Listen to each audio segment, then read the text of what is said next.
Good evening. দেখুন আমার ঘরে এই অবস্থা। এখন ঘড়ির কাঁটা সন্ধ্যা 6:15 বাজে। মেয়ে 6:45 পড়তে চলে গেছে। আমার যেটুকু দরকারি কাজ সেগুলো এখন আমি ঝটপট করে এই সময় সেরে নেব। বেশি কাজ থাকে না। মেন কথা হচ্ছে আমার বিছনাটা টান টান হওয়াটা খুব দরকার। যেহেতু দুপুরবেলা একটু শুয়েছিলাম মেয়ে আর আমি।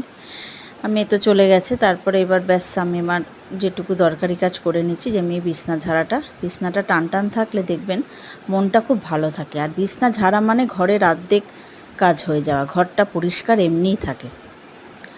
আর মেয়ে বলে গেছে যে মা তুমি কিন্তু আমাকে নিতে যখন যাবে একটুখানি আছে কিন্তু ফুচকা খাওয়াবে।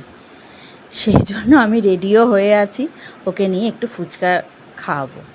এই যে পাশের ঘরে চলে গেছে। আমার মেয়ে পড়তে যাওয়া মানে এই ঘরটাকে একটু বিছনাটা লণ্ডভণ্ড থাকবেই, কারণ এই ব্যাগ উল্টোপাল্টা, এখানকার জিনিস ওইখানে রাখবে। দেখুন কেসটা পর্যন্ত ঘরে ছেড়ে রেখেছে। যতবার বলি যে কেসটা সরিয়ে রাখ, আজকে আমি রাগের চোটে কেসটা সরাইনি, ওইখানেই রেখে দিয়েছি। দেখি, জানি বাচ্চা মানুষ, কিন্তু ওকে যদি আমি না শেখাই তাহলে তো শিখবে না, না। সেই আমিই সরিয়েছি, কিন্তু তাও আর কি বলবো। তারপরে আমি রান্নাঘরে চলে এসেছি, যেহেতু মাকে চা দেবো। মা চোখ খুললেই বিকালে চা চা করতে থাকে, আর আমার যেহেতু চায়ের নেশা নেই, তো সেই জন্য চায়ের প্রতি আমার অত ইন্টারেস্টটা নেই। আর এই বারান্দায় কটা জামা কাপড় ছিল, কটা জামা কাপড় গুছিয়ে নেবো, ব্যাস তাহলে আমার কাজ কমপ্লিট।